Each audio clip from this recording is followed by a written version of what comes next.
Hi there, I'm Katie Burley. I'm a Wildtree rep in mid-Michigan, and today I want to talk a little bit about some tips and frequently asked questions for our freezer meal workshops. It's just to help things go a little more smoothly when you're preparing and to help you know exactly what to expect on the day of the workshop and what you're going to be going home with and everything that you need to know. So, my number one tip that is not in your instructions but is so helpful is to please have an extra freezer bag for each meal so that you can double bag everything. This just helps protect even more against freezer burn, and this will help when your meals are thawing, just in case there's any leaking that happens or if something got snagged in the freezer. Frozen food has surprisingly sharp edges sometimes, guys, right? So you never know. If it got snagged, you wouldn't hate to have everything leak all over your fridge while it's thawing. So 2 freezer bags just really helps make sure that disaster is avoided. So that is my tip number 1. Number 2 is to go ahead and let me know for sure if you are going to be splitting your meals into half or sharing them with somebody, if you need an extra set of labels for your freezer bags, because your kit will come with one beautifully printed set of labels. So if you are splitting your kit, one of you doesn't have a set. And I can really easily make copies, bring an extra set of labels, or even just little pieces of paper that we can make sure your meals are labeled appropriately so nothing gets weird in your freezers. A frequently asked question that I get a lot is about ingredients and preferences for taste. My answer across the board here is always going to be please go with what your family prefers. So if you don't eat red meat, sub in a different protein. You don't want ground beef, use ground turkey.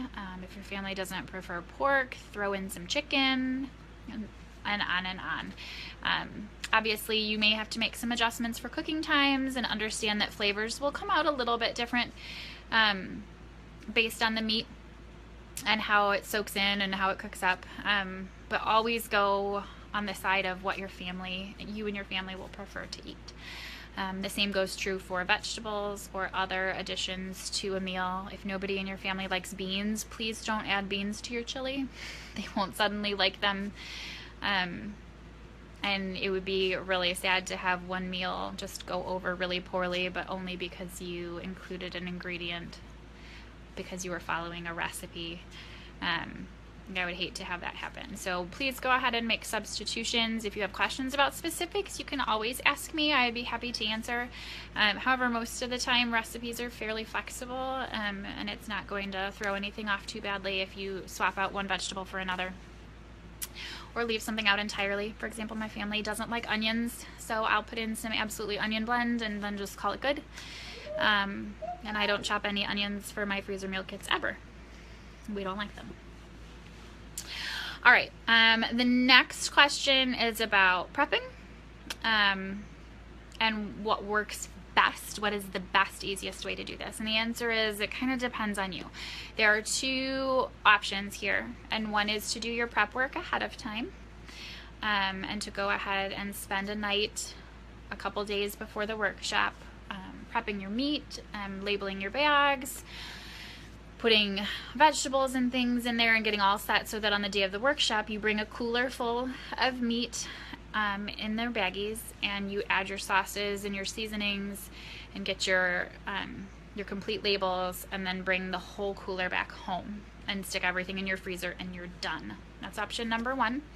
The second way that some people like to do it is to get the meat and the veggies but leave it all at home, and when they come to their workshop they only bring freezer bags with them, and they put all the Wildtree sauces and seasonings in their freezer bags, and then take those home in a much smaller container and add the meat and vegetables there after the workshop, and then put them in their freezer.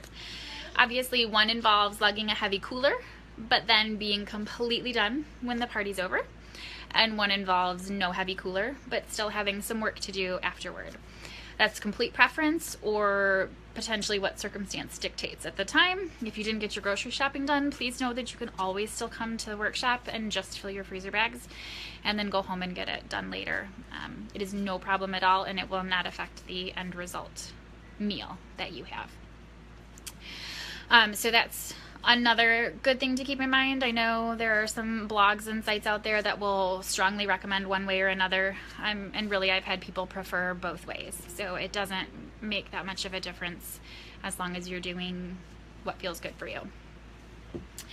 Next, the first time you do a workshop, it'll probably feel a little overwhelming. There's a decent amount of prep work. If you're splitting your kit in half at all to make smaller meals for yourself or to share with another person, you'll have some mental math to do to, you know, take your 2 pounds of chicken and put 1 pound in each bag. And if you've got 1 can of tomatoes, you have to put half a can in each bag, things like that. So you'll have to kind of get used to the way you're thinking about that. The way the instructions work when you sit down at the workshop, I promise it's not as hard as it looks. It's a teeny bit overwhelming to make 10 meals at a time, and that's just truth, honestly, is that it's a little overwhelming, but we're here to help make it as simple and fantastic as possible.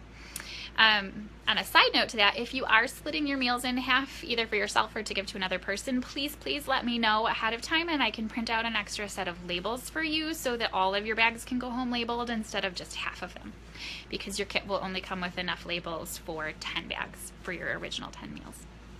Okay, now moving on, every meal will come with a potential to have some ingredients that you need to add on the day of cooking. It's listed on your sheets as needed at cooking time.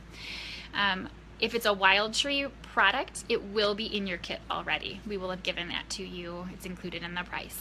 But there might be things like white rice or a pack of noodles or some other fresh ingredients. Those things are not included on your original grocery list. They are separate, partly because some of them are fresher and they'd be hard to buy ahead of time, given that you don't know when you're going to thaw your meal, and partly because some of the way you serve your meal is going to be your preference. So, for example, a recipe might say serve over spaghetti noodles, but if your family doesn't prefer noodles and they prefer rice, we're not going to know that. You are the only one who knows that. So there is going to be a little element of some extra shopping. The best way to do that is to just look at the meals you are planning to pull out for the week and see if they need any extra couple ingredients, and then just add those to your grocery list as you go. And as you figure out, you make a meal the first time, figure out how your family likes it prepared. Feel free to saute something rather than bake it, stir fry it rather than slow cooker it, whatever your family tends to prefer.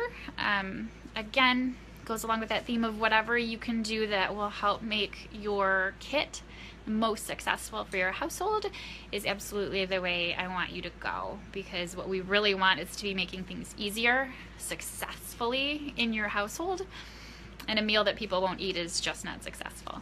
So we really want to make sure that it's simpler and healthy and easier, and your family is gonna eat it up because it was made with them in mind.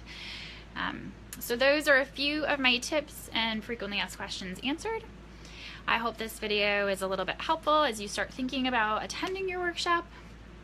I'm really excited to see you there and help send you home with a cooler full or just some Ziploc bags full of ingredients to start making your first kit. Wildtree is just full of delicious products made with really excellent ingredients. And it's making life in my kitchen a lot easier here at my house. So I am really excited to help do that for you. So I hope everyone has a great day. I'll see you later.